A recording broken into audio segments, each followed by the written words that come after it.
waxaana maraysay Waasuge iyo Warsame oo dacwadii shilka kadib gurigii jirar ku soo noqday isla markiibana ay dood dheeri dhex martay iyaga iyo odayadii kale ee reer magaalka ahaa allabarigana lagu casumay waxay doodu ka furantay geela iyo ariga koodii wanaagsan iyadoo dhinac waliba uu soo daliishanayo waxay suugaanta Soomaalidu arrintaa ka tiri waxa la wadaba reer magaalkii qolka fadhiyay oday ka mid ah ayaa wuxuu mariyay gabayadii Cumar Isteeliye ee geela ku saabsanaa midkood markaas baa aad loogu riyaaqay kii mariyeyna lagu gacan qaado Waasuge iyo Warsamase aad ayay uga qiiroodeen markay arkeen siduu reer magaalku sheekada isugu camirayo waxaana iyagoo aan iska warhayn mid waliba arrintaa ku xusuustay maahmaahdii ahayd ningeed u buuxo ayay gari u go'da isgarabsiga reer magaalku wuxuu odayaashii ku abuuray qab iyo qiiro midkoodna walwal kama qabin in suugaanta Soomaaliyeed looga guul heli karo waa rag ku caanbaxay aftahanimo waayo aragnimana ay u dheer tahay iyadoo la bulaamayo oo qosol daraadii reer magaalkii madaxa isku garaacayo ayuu Waasuge inta gidigood isha la raacay oo Warsame garabka su ka siiyey qosol yar dhag ka siiyey markaas baa inta la aamusay isagii la soo wada dhugtay Waasuge waxaa sidaa ugu sugnaatay in hadal laga sugayo markaasuu inta si la yaqaan fadhiga ugu nagaaday tusaalooyin weerar ah hadalkiisa ku bilaabay intuusan hidarkiisii furfurin isla markiiba wuxuu isagoo ku luuqaynayay reer magaalkii u tiirsay gabaygii Faarax Xuseen ee ahaa haddaan doono waan dhihi karaa diigashiya faane anoon diriirin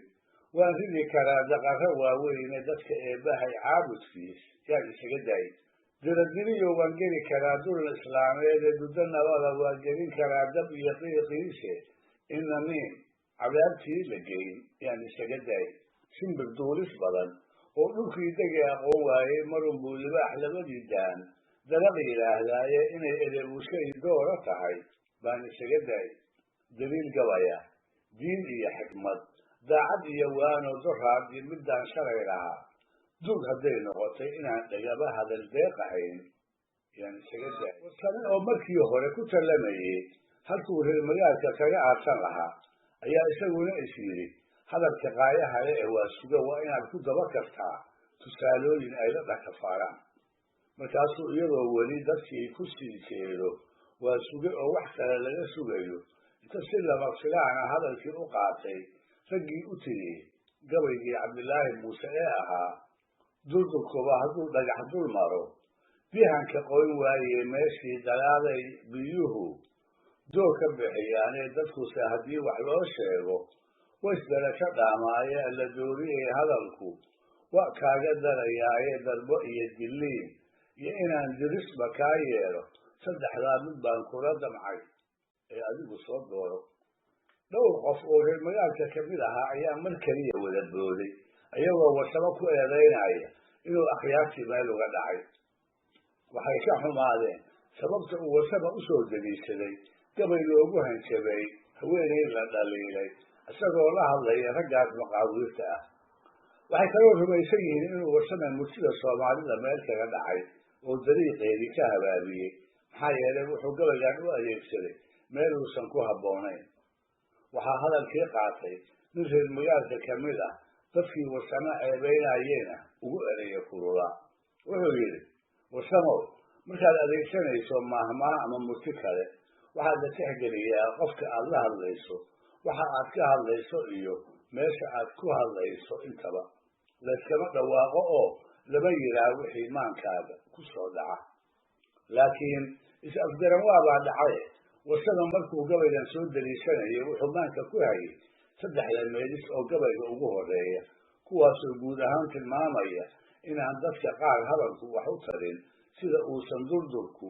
doog uga soo saari karin hadduu dhagax qabyaaladiima iska dhaafeen iskoodse wax ma u qabsadaanoo ma yihiin dad u soo jeeda horukac iyo isbeddel nololeed Waasuge markuu waxoogaa aamusnaa ayuu su-aashii ka jawaabay oo yidhi inkastoo aan ku kala noolahay udub iyo afaaf haddana waad ogsoon tihiinoo reer miyiga iyo reer magaalka meel keliya ayaa laga wada xukumaa tan labaad waad ogtihiin oo dadweynaha Soomaaliyeed oo dhan ayaa dawladdu qabyaaladda ka xaaraantimaysay iyadoo aan loo kala soocin reer miyi iyo reer magaalo. waxaa kaloo la wada ogsoon yahay in dadweynaha Soomaaliyeed uu si wanaagsan taladaa u aqbalay. wuxuu intaa raaciyey dawlad waxaa ugu wanaagsan tan amarkeeda si caddaana u fulisa. wuxuuna arrintaa u soo daliishaday mahmahdii ahayd 3 waxyaalood dad looguma taliyo: gar qaroocan, guddoon jilicsan iyo gacan guran. dabadeed waxaa hadalkii qaatay Warsame oo markii hore uu afhaysan ku reebay murankii ka dhashay gabaygii uu u daliishaday inaan reer magaalka si fudud wax loo dhacsiin karin. wuxuu ku bilaabay: sideedaba idinka ayaa reer magaalow nooga fara dhuudhuuban fidinta qabyaaladda kuna shaqaysta. idinka ayaa afka ka dhowraya, ficil ahaana wax ugu maamulaya. annagu waxaan nahay dad weli xusuusanaya dhibaatooyinkii ay qabyaaladuna soo marisay. waxaan maankayga marna ka go'ayn dadkii sida sahlan ugu qurbixi jiray dagaallo si macno la'aana uga dhashay beer, daaq iyo biyo, kuwaasoo qolaba ay qolo ku sheeganaysay. waxaa kaloo aan cidna ka qarsoonayn sahalkii mar keliya aan dhibaatada uga baxnay iyo sidaan uga raysanay. sideedana qiimi darrada qabyaaladda horey ayaan uga maahmaahnay oo waxaanu nidhaa: ninkii xigaalo kuu sheegta xabaalahaada tusaa, kii xoolo kuu sheegtana hooskiisa. weli waa gurigii laba xidigle dirir. waa allabarigii iyo ducadii uu isagu abaabushay kadib markuu dhowaan dallacay oo xidig labaad garabka loogu tolay. cunnadii oo goordhow lasoo dhigi doono ayaa la sugayaa, isla markaasna reer magaalkii la casumay oo dhinaca iyo Waasuge iyo Warsame oo dhinaca kale ah ayaa kolba mid soo tuuraya sheekooyin iyo suugaan ku saynsaaban oo shiiqsi leh. odayadii reer magaalka ahaa midkood waa kii soo booday oo Warsame ka waraystay iyaga iyo qabyaaladii halkay kala marayaan iyo sida reer magaalka in iskaa wax u qabso ay barteen iyo in kale. markaasuu ku jawaabay in wax ay u dhibta mooye aan reer miyigu weligood iyo allahood qabyaaladda waxba ka dheefin, reer magaalkuna uu yahay kuwa afka ka dhowra isla markaasna ku shaqaysta. Warsame markuu arkay in hadalkiisu uu dadka saameeyey oo madaxa loo wada ruxayo ayaa isku kalsooni hor lehi ku abuurantay. dabadeedna isagoo hadalkii sii wata ayuu yidhi: waxaa kaloo reer magaalow aad si daacadnimo darro ah uga dhagadaarsateen waanadii iyo ducadii qabyaaladda kulidka ahaa oo mar walba uu Soomaalida u soo jeedin jiray Xaaji Maxamed Axmed Liibaan, taasoo aan ka xusuusto heestii ahayd: qasadkeeda Soomaali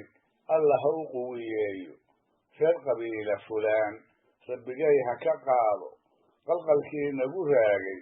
qod kaleeta ha aado, wax dhan baan qulbanayne qalbigeennu ha nuuro. waxay kaloo ila tahay in su-aasha qaybteeda labaad aysan jawaabba u baahnayn, maxaa yeelay iskaa wax u qabsada aad maantana weydiinaysid waa shaqo aad naga barateen. markuu Warsame intaa yidhi ayaa Waasuge oo saaxiibkiis kaabaya ku daba karay hees kale oo dhowr bayd uu ka xusuusanayay isla Xaaji Maxamedna tiriyey markii gobonimada la qaatay kadib. Xaaji Maxamed wuxuu aad u saluugay sida foosha xun ee madaxdii xilligaasi ay wax u maamulaysay, wuxuuna fikradiisa ku muujiyey heestiisii arag la baxday ee ahayd: yaabaya Soomaaliye dadkii waa ka yaacayee hadalkii yaqiinahoo aan la yeelin baan arkaa. toltol waan ka soo tagnoo xorriyaan tubteed haynay, ninkii tiisa waayayoo u la tooxan baan arkaa. khilaafka Soomaaliya ee kharibaadda nool ahaa raggaan khaas u dooranoo iskhiyaanayaan arkaa. farxaddii Soomaaliya ee fahmadeedu daad ahayd raggii fool horaad noqdoo farkutaag leh baan arkaa. quruuntaan ka qayb galno iyo quwaddiini baan rabnay, in qabiiladii qumi diiday baan arkaa. mahad baa inoo eg oo macdan dawlad baan hele, rag muraayadii jabtoo madmadow leh baan arkaa. hantidii rabbaa hayoo intaan haybinaan helne shalay gaal u hiiliyaal naga hoosayaan arkaa. yar iyo weynba dawladdii isla yeelashaan rabnay yadda kii la gaadhay oo kuwii xoobsadaan arka intaa kadib wuxuu waasuga raggii u soo jeediyey su'aalo ka samaysan tusaalooyin ku saabsan dhibaatooyinka qabyaaladu u leedahay horumarinta nolosha bulshada laakiin oo isaga dareenkiisu ku qotomay amaba uu u arkayey arrin miyiga u gaara wuxuu yidhi weligiin ma aragteen wiil madi reer ku ahaa oo loogu aaray nin uusan dilin kana warhaynin meel lagu dilay qabyaalo daraaddeed weligiin ma aragteen wiil iyo gabadh soomaaliyeed oo isjeclaaday lana yidhi isma guursan karaan maxaa yeelay isma geyaan qabyaalo daraaddeed weligiin ma aragteen nin soomaaliyeed oo soomaali kale ku tidhi dhulka nooga guur annagaa iska lehe qabyaalo daraaddeed intuusan warsama dhammaysan tusaalooyinkiisii murtida lahaa ayaa qadadii la keenay si weyn ayay dadku ugu qushuuceen erayada dareenka leh ee uu waasuga ku faaqiday ilaha dhibaatooyinka qabyaaladu ka aloosnaayeen intii cuntada loo faraxalanayay su'aalihiisii ayaa si xiisa leh dadku ugu buraanayay isla markiiba dirir baa inta saacadda fiiriya raadiyaha daaray mase waxaa ka socda barnaamij ku saabsan qoridda af soomaaliga waxaa markaa gabay ka tirinayay sheekh caaqib cabdullaahi isagoo lahaa afku qaaya weynaa kolkii qorista loo yeelay fartu qiimi badanaa kolkii dhoobka laga qaaday qalqalloo xuruuf aan lahayn qaladna loo diiday sadarradu qurxoona kolkii qalinka loo fiiqay waasuge iyo warsame intay magaalada joogeen waxyaalo badan oo qorista af soomaaliga ku saabsan ayay raadiyaha ka maqleen sida khudbooyin gabayo iyo heese intaba warsama wuxuu barnaamijkaa ku xusuustay raggii ay isku weelka wax ku cunayeenna u mariyey gabay uu hore raadiyaha uga maqlay kaasoo uu tiriyey cabdilla raaga taraawiil ahaana 22 aamustiyo shaqal irmaaneeya amraniya tilmaame iyo gudbe aade iyo jooga isku dara xiriiriya falkaab erayadiiniya ebyeniyo haddaan magac uyaal ku arkay joornaalka mar haddii afkaygii la qoray aabba iyo hooyo mar haddaan amaahsigii ka baxay lagu agoontoobay abaal waxa leh nimankii fataas soo abaabulee amiirnimo sil iyo garab jirtay nagu abuureen afafkaa qaraab iyo maxaa eragta ii dhiibay anaa macallin oo raba dad loo furo iskuula kii la qadeeyey ayaa nin dhalinyaro ah oo barnaamijkii raadiyuhu tale ku dhaliyey uu si degan labada oday su'aal ugu jeediyey wuxuu yidhi waasuge iyo warsamow waxaad nooga warrantaan ra'yiga aad ka qabtaan qoridda af soomaaliga iyo sida uu warkeedu idiin soo gaaray waxaa jawaabtii qaatay warsame oo yidhi sida runtaa reer miyiga waa looga wanaagsan yahay waxbarashada maxaa yeelay waa dad aan meel ku nagayn oo had walba raadinaya daaq iyo biyo laakiin waxaan kuu sheegayaa in aysan maskaxda reer miyigu sida tiina u qaybsanayn oo aan aaminsannahay inuu af soomaaligu yahay lama huraan waa cawska jilaal sideedana waa ceeb aan laga soo waaqsan ummad gob ah oo haddana ku dhaqmaysa waxyaalo afku ka mid yahay oo ay ka dhaxashay shisheeyihii gumaysan jira warsame oo hadalkiisa sii wata ayaa yidhi haddii aan walaalow hadalka runtiisa kuu sheego ama kuu soo koobo waxaa afafka iyo dhaqamada shisheeyaha ku faanaya oo ay la tahay inaan laga maarmi karin waa reer magaalka sida aad ogsoon tihiin waxay reer miyigu aaminsan yihiin ummadnimada iyo dhaqanka soomaaliyeed waxayna mar walba garab taagan yihiin qofkii rumaysan arrintaasna waxaa hore tusaalooyin uga bixiyey xaaji aadan axmed afqalooc oo yidhi ninna kuma aflaxo hadal dad kale u akhriyayaane aayaha dhulkaagiiyo dantaa lagu ilaawaaye kuwii uurka kula jiibsadaad arag collowdaane haddaan dhaqanka laysaga ekayn laysma aamino waa kale ajnebi laba kastoo ehel wadaagaaye 4 qof oo walaala ah hadduu ruuxba beled aado mid waliba akhlaaq gooniya yuu kala imaadaaye arrinna kuma heshiiyaane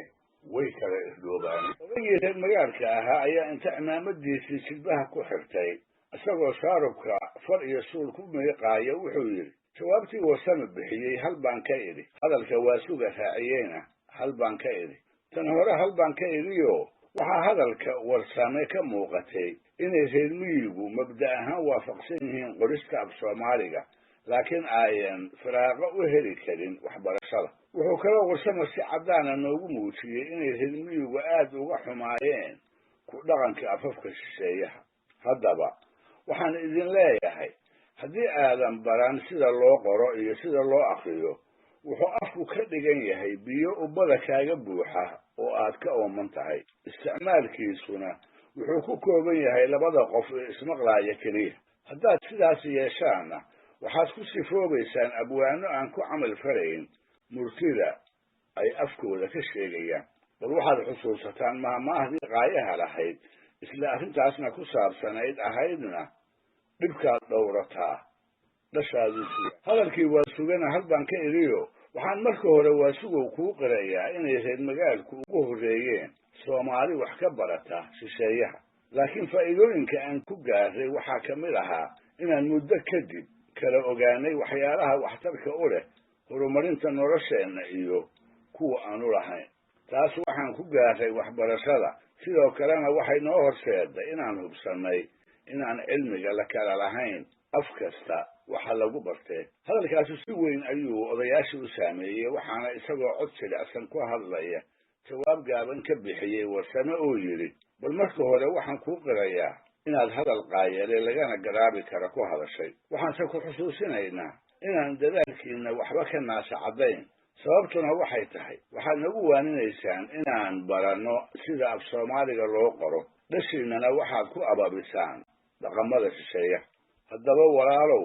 hanuunka iyo niyadsamida aad u qabtaan barashada qorista af soomaaliga maxaad ugu kordhin weydeen noolaynta dhaqankiina idinkoo marka hore ka bilaabaya inaad dhashiina ku barbaarisaan sideedabase ma ogtihiin inuusan shisheeyuhu naga tegin inta ay joogaan dhallinyarada aan magaalooyinka ku arkay oo sida caddaanka ah u muujinaya inay dan ka lahayn dhaqanka qaayaha leh ee ummadeenna dhibaata kama weyna haddaysan dhashaadu kaaga ekayn dhawaaqa dhugmada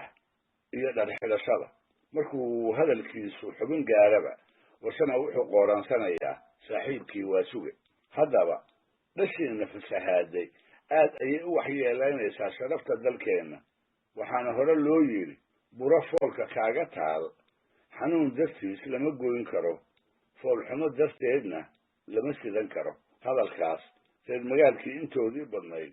way u madaxdeen waa suge oo marka gartay in runta loo soo dhacay raggiina is afgartay ayaa si wanaagsan uga faallooday hadalladii ku saabsanaa qoridda af soomaaliga oo maalmihii uu magaalada joogay uu dadka ka maqlay markaasuu yidhi intii aan magaalada joogay waxyaalo badan oo qoridda afka ku saabsan ayaan raadiyaha ka maqlay laakiin waxaa si wanaagsan arrintaa ii dhacsiiyey nin raadiyaha ka guuroobayay oo lahaa afafkii shisheeyaha oo iskuulka loo furay lana olayn jiray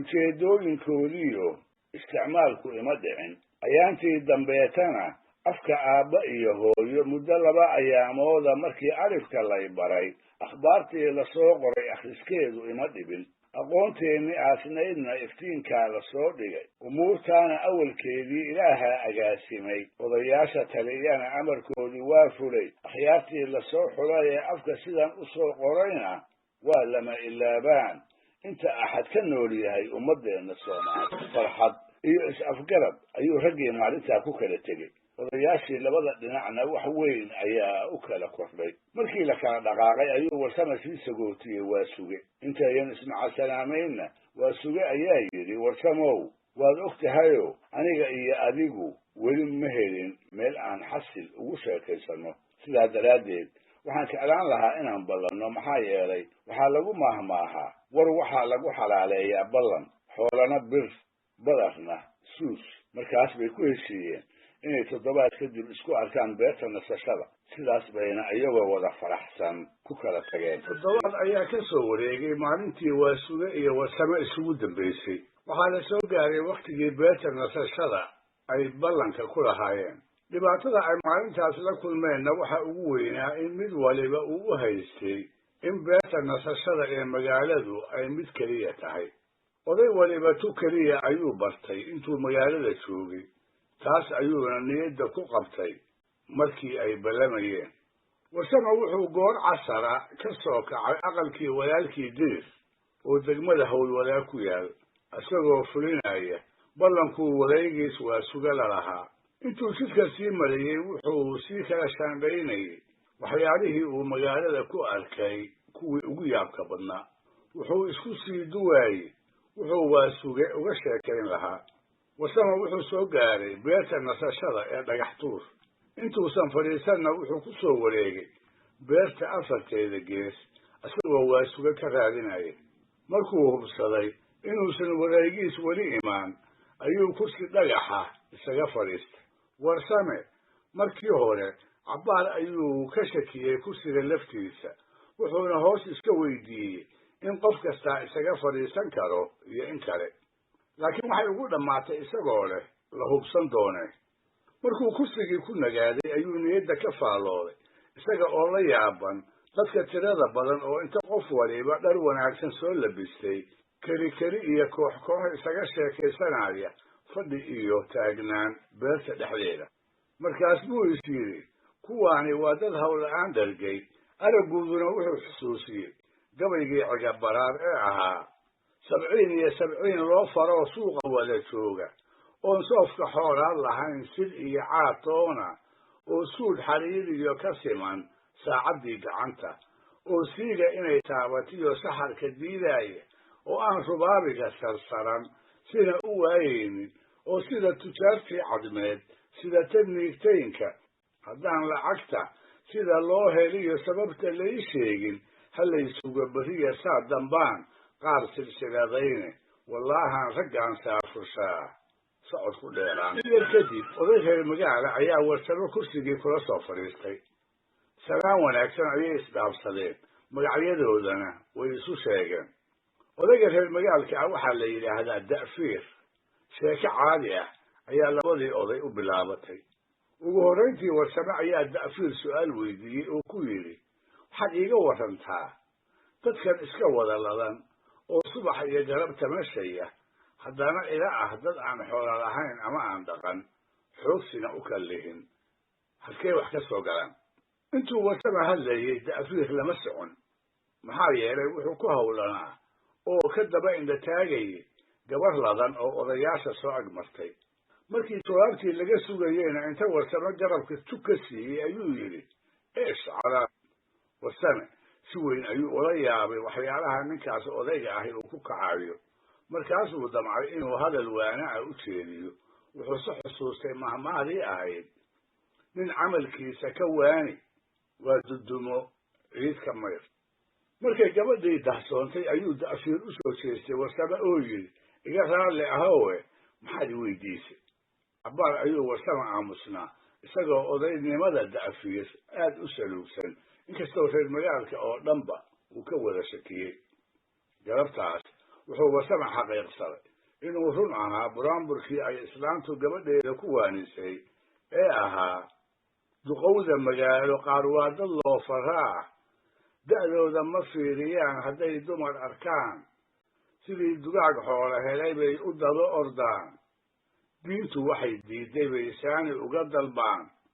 digtoonow caasha dunidu waa dareen socday markay intaasi dhacday ayaa warsame wuxuu da'fiir weydiiyey su'aalo ku saabsan noloshiisa magaalo gaar ahaan shaqadiisa iyo hadduu carruur leeyahay markaasuu u sheegay inuusan shaqo iyo carruur midna lahayn laakiin uu qabo haweenay shaqaysa oo faadumo cad la yidhaah sheekadii odayaashu aad ayay u dheeraatay ilaa maqribtii la gaaray intii uu wada hadalkoodu socdayna hadba gees ayuu warsame fiirinayay isagoo qofkii soo baxaba waa suga moodaya galabtaas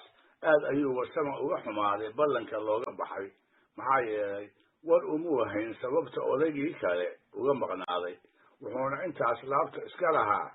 dhibaato weyna run badnaaya ninkii yidhi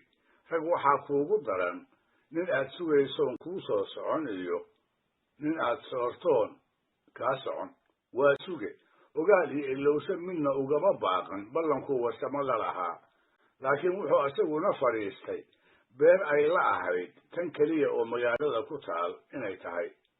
4 galabnimo ayuu ka soo baxay aqalkii wiilkiisa oo degmada boondheere ku yaal markaasuu iska fadhiistay beerta nasashada ee ku taal kiniisadda ka soo horjeeda xarunta dowladda hoose ilaa qoraxdii dhacday ayaa waasugana halkaa warsamo ku dhowraayey wuxuuna isaga tegey markuu quustay muddadii uu waasuga sugaayey warsame wuxuu halkaa ku arkay waxyaalo badan oo yaab iyo farxad intaba ku abuuray ugu horrayntii waxaa hortiisa soo maray ciidamo hubaysan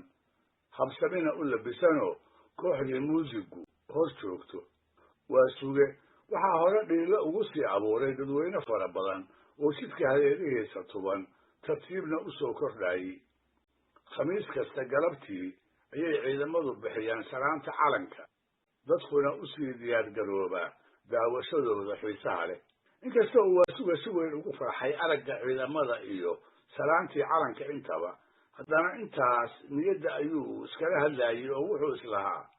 allow yaa bal ogaada giddigood waa dhaanka dhuumad reerkoodii iyo xoolahoodii uga soo dhaqaaqay waalidkood oo aan tabar lahayn waasuga wuxuu ahaa ninkii hore u yidhi marka wiilkaygu magaalo aado waa ka naxaa markuu dhar iyo sonkor iisoo dhiibana waa ku farxaa laakiin waxaa lagu maahmaaha ayuu yidhi laf dhuux leh iyo laba dhagax laisla waahlin maqrib dambe ayuu mid waliba gurigii uu deganaa ku noqday isagoo isleh maxaa kii kala qabsaday dabadeedna markay reerihii u warrameen ayaa loo sheegay in magaaladu beero nasasho oo tiro badan ay leedahay sidaas ayayna ku ogaadeen sababta ay isu heli waayeen subaxdii dambe ayuu waasuge isku dayey inuu doono wareegiis warsame waasuge guriga uu warsama joogo wuxuu arkay maalintii dirir qur-aanka la saarayey dibna uguma laaban maalintii oo dhan wuxuu wareegayey xaafadda howlwadaag nasiib darro ma uusan helin aqalkii dirir oo warsama joogay guryihii isu wada ekaa iyo jidadkii badnaa ayuu ku wareeray markuu quustay degmadiina ka soo baxay isagoo daal dartiis tallaabada jiiraya ayuu xusuustay in geed weyni ku dhex yihiin aqalka dirir meeshaas ayuu dib uga laabtay mar labaad ayuu degmadii dhex galay markaas buu bartamaheeda istaagay ishana la raacay aqaladii hareerihiisa ku yiil oo dhan sidaas waxaa u caddaatay yaabna ku sii kordhisay in aqalada intooda badan ay geeda ku dhex yaallaan meeshaas ayuu warsama dib uga soo cagajiiday isagoo ka quustay aqalkuu raadinayey niyaddana iska leh muraadkiisa gafaa minankiisa ma jirto waasuga isagoo guriga ummadda soo agmaraya niyaddana ka tashanaya oo isweydiinaya siduu walaagiis warsame uga warheli lahaa ayuu jidka kula kulmay nin baabuur u kici waayey markaasuu ka mid noqday dadkii laga codsaday inay baabuurka riixaan mana diidin maxaa yeelay wuxuu xusuusan yahay mahmaadii ahayd intii nin dhibtaa laba ma dhibto waasuge waa dadka samafalka jecel laakiin maalintaas waxaa ka soo gaartay dhibaato weyn markuu riixidda baabuurka isu diyaarinayey ayuu ushii iyo ubbadiiba baabuurka dul saaray haddaba maxaa dhacay shufeerkii ayaa markuu baabuurkii u kacay iska dhaqaaqay isagoo aan baabuurka ku kalsoonayn hadduuba joogsan lahaa oo dadkii u riixay u mahadnaqi lahaa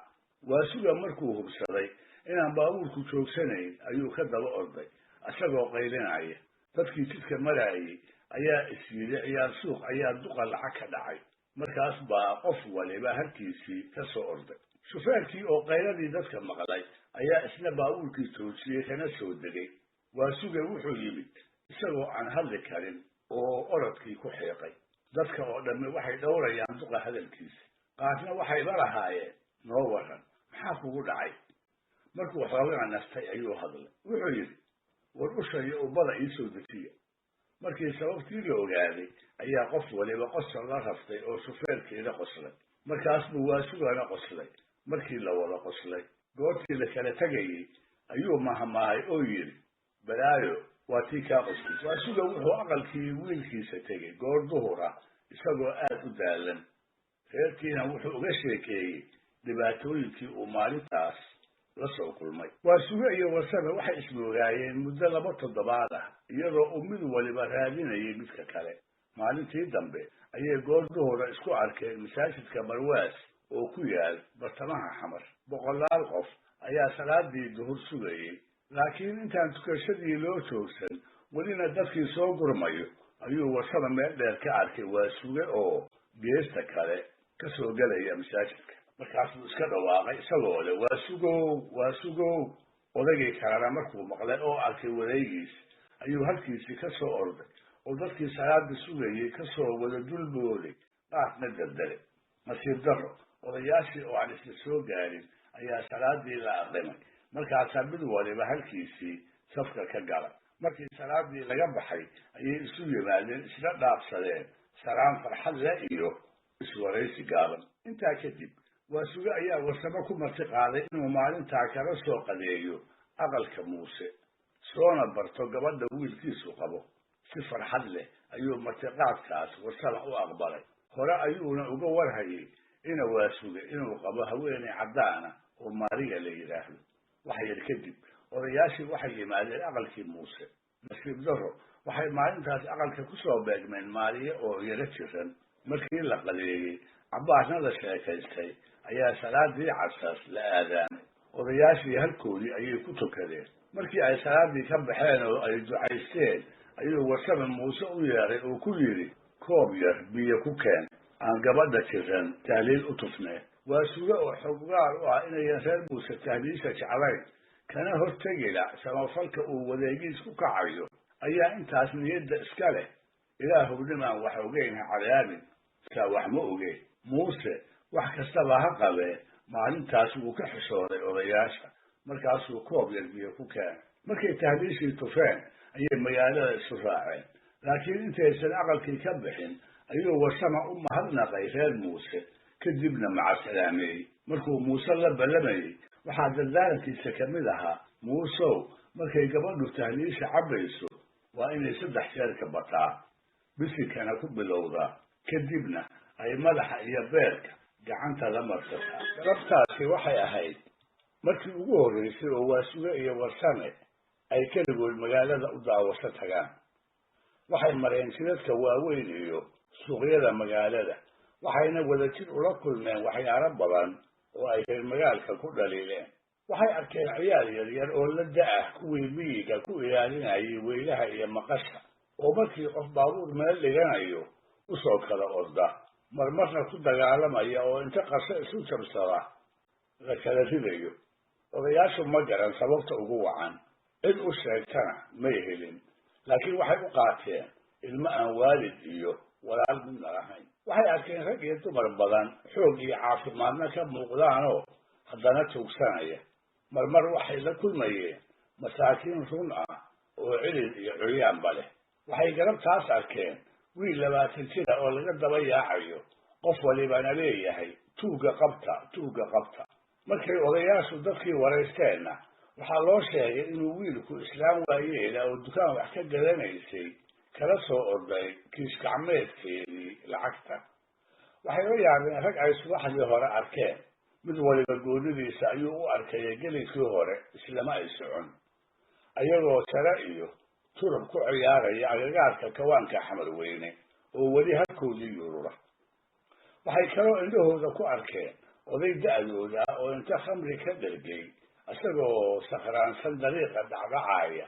ciyaal tira badanna daba yaacaya goor maqrib dabadiisa ayay waasuge iyo warsame kala tageen iyagoo isu sheegay in mid walba danihiisii ay magaalada uga dhammaadeen markaana uu bixid u diyaar yahay midkoodna ma hubin maalinta uu xamar ka tegi doono aad ayayse u wada jeclaayeen inay isku baabuur raacaan waxaa laabtooda ka go'i waayey safarkoodii hore ee ay isku barteen warsame ayaana arrintaas soo hadal qaaday oo yidhi mar haddaan reerihii ku wada noqonayno waasugow maxaa ka wanaagsanaan lahaa annagoo mar kale isla jid mara markaas baa waasuga yidhi aad ayay u wanaagsanaan lahayd alla agtiisna kuma adka waxaanse u malaynayaa inaan ishaleeli weynee warsamow nabadgelyo halkaas ayay labadii oday isku macasalaameeyeen ayagoo si darandoori ah isugu gudbinaya erayo kal furan ka soo fulaya wuxuu mid waliba goobtaas ka dhaqaaqay isagoo gadaal sii dhuganaya oo niyadda iska leh sidaas miyaad ku kala abaadi doontaan adiga iyo ninkii ragga ahaa ee aad isbarateen waasuge markuu aqalka wiilkiisa tegay ayuu reerihii tusay alaabtii uu magaalada ka soo iibsaday kadibna wuxuu uga sheekeeyey waxyaalihii yaabka lahaa ee asaga iyo warsame ay magaalada ku soo arkeen. Laba jeer ayaa loo soo kululeeyey shaahii loo shubay oo sheekadu halmaansiisay. waxyaalihii ay galabtaa la kulmeen ayuu dhaliishooda aragtidiisa ku qiimaynayay. xubnaha qoyskooda dhal iyo waalidba si xiisa leh ayay uga dhagaysanayeen. waxaa maqalkooda iyo araggooda hantiyey weeraha uu waasuga isticmaalayo iyo sida dareen gudbintiisa uu wejiga iyo gacmaha ula kaashanayo. maariya aad ayay sheekada ula socotay, inkastoo erayada qaar uu muuse u fasirayey. salaadii cishaha ayaa la addimay, sidaas ayayna sheekadii ku joogsatay. in yar kadib markuu waasuga salaadii ka baxayna cashadii ayaa la soo dhigay. aad ayuu duqii habeenkaas u daalanaa, degdeg ayuuna u seexday markii la casheeyey. subaxdii dambe intii ayan reer muuse shaqada aadin ayuu waasuga u sheegay in berri aroortii uu magaalada ka tegi doono. danihii uu markii horeba u yimid intoodii badnaa way u qabsoomeen. waxyaalihii u harsanaana xalay ayuu soo iibsaday, marka laga reebo unsigii afadiisa muslimo ay u soo dirsatay. waxaa u haray oo keliya inuu soo macasalaameeyo dhowr qoys oo ay wax isu yihiin. waxayse markaas isu tustay inuusan wakti u heli karin.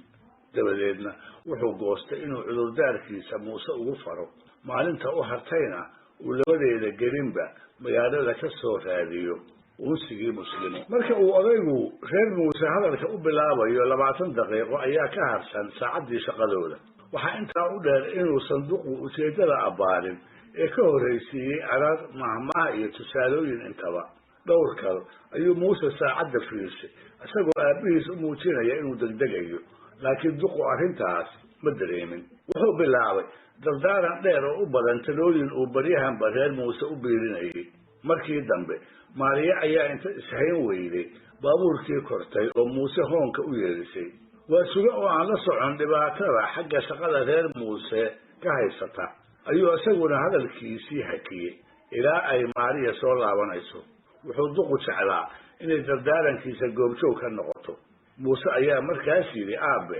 haatan waxaan u degdegaynaa shaqo, galabta ayaanse si wanaagsan u dardaarmi doonaa. wadahadallo kale afhaysi ku jiro ayaa subaxdaas lagu kala tegey. intii ayan kala dhaqaaqin ayuu waasuga reer muuse weydiiyey meesha uu ka heli karo unsi iyo qiimaha uu joogo intaba. waxay ku jawaabeen, ma naqaan, dhibse ma lahoo dadkuu sheegi kara ayaad magaalada ka helaysaa. sidaas ayaa lagu kala dhaqaaqay. waxaana la isu soo laabtay duhurkii dambe iyadoo la wada daalan yahay oo aan hadal loo diyaar ahayn. muuse wuxuu galabtaas lahaa shir shaqaale. waasugana wuxuu aad u sugayey, isuna sii diyaarinayay dardaarankii subaxdii ka agaasin wareeray. waxaa taa ka sii daraa muuse oo isyidhi markaad shirka ka timaadid ayaad aabbe wada hadli doontaan oo iska baxay. nus saac kadib ayuu duqii muuse u yeeray. waxaase loo sheegay inuu shaqadii u laabtay. taasuna waxay waasuga u caddaysay inaan hadalkiisa dan laga lahayn. wuxuu iskaga seexday jiimbaar aqalka hoos galbeedkiisa tiil, isagoo yaab la fajacsan lehna nin aad dhashay kuma dhalin. muuse markuu shirkii ka baxay ayuu filan iska galay, wuxuuna soo hoyday goor la kala seexday. wuxuu ku tashaday inaan wada hadal suurto gelayn ilaa subaxda dambe, laakiin markuu guriga albaabkiisa dibadda iska soo furay ayuu indhaha ku dhuftay duqii oo si habsami ah salli ugu fadhiya, iskana wardiyaya. wuxuu tale ku goostay inuu muuse sugo, wakti kastaba ha yimaadeen. odaygii iyo wiilkiisu habeenkaas ayay si wanaagsan u wada hadleen, inkastoo uu markii hore muuse isku dayey inay mar kale dib u dhigtaan, laakiin uu waasuga ka dhaartay. duqu wuxuuba soo jeediyey in maariya la toosiyo, laakiin muuse ayaa ku adkaystay inaan loo baahnayn. saacado ayay wada hadlayeen. talooyin badan oo qaarkood sarbeebi ku jirto ayaa la isla meel dhigay. waxaase nasiib darro noqotay in xaajadii si lama filaana meel yar uga murgucatay, lana kala booday oo ay seexdeen ayagoo aan isu uurfayoobayn. taasuna waxay ka dhalatay waasuga oo talooyinkiisii ugu dambaysiiyey qodob maariya ku saabsan. wuxuuna yidhi, maandhow waxaad iiga warantaa dani kaxishood ma lehe sheekha isu kii nikaaxiyey adiga iyo maariya iyo sidaad ugu diyaar garowdeen. kadis ayay arrintaasi muuse ku noqotay. horena ugama uu dareen qabin, wuxuuna si dhiilla ku jirto maanka ula raacraacay waxyaalaha su-aasha ah ka dambeeya. isagoo ayan isugu toosnayn ayuu si haabhaabada u yidhi, aabe waxaan iska nikaaxsanay dowladda hoose ee waddanka talyaaniga annagoo isla ogol isna jecel ma xume ee nikaaxa maxaa ka horreeyey ayuu yidhi waa suge kolkaas baa muuse oo yaabani wuxuu yidhi ma garan ujeeddada su-aashaada aabe dabadeedna waa suge ayaa si dhiiran wuxuu muuse u weydiiyey su-aalo maariye ku saabsan oo aada uga cadhaysiiyey wuxuu u qaatay faragelin xaal hoosaad shaksi ah markaa ayuuna furka tuuray oo waalidnimadii halmaamay aabihiisna u sheegay inaan arrimahaasi khusayn xaqna uusan u lahayn in waxyaalaha caynkaasa uu dhex galo labadoodii hadalla kulkul ayaa la isdhaafsaday waana lagu kala joogsaday aroortii dambe waxay reer muuse soo tooseen odaygii oo safar u diyaara alaabtiisiina ay u xirxiran tahay inkastoo xalay markay isqabteen ay keligood ahaayeen haddana si sahlan ayaa wejiyadooda looga garan karaa inay isu caraysan yihiin muuse ayaa waasuga u qaaday suuqa baabuurta jawhar laga raaco halkaa ayaana la isku macsalaameeyey isla markiiba muuse wuu laabtay maadaama uu shaqo u degdegayey waasuga wuxuu la kulmay baabuur markaa la soo dhigay raridiisuna ayaan buuq lahayn waxaa yaab iyo farxad wada jira maalintaasna u lahayd in markuu fadhiga ku nagaaday uu dariishada ka arkay warsame iyo walaalkii diris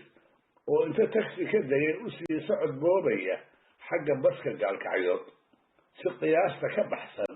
ayuu baabuurkii uga degay salaan xiisale ayaana raggii dhex martay waasuga wuxuu subaxdaas ku guulaystay inuu warsamo ku marti qaado inuu reerkiisa u raaco arrintaasna dirir baa ku taageeray labadii oday waxay isla raaceen baabuurkii jawhar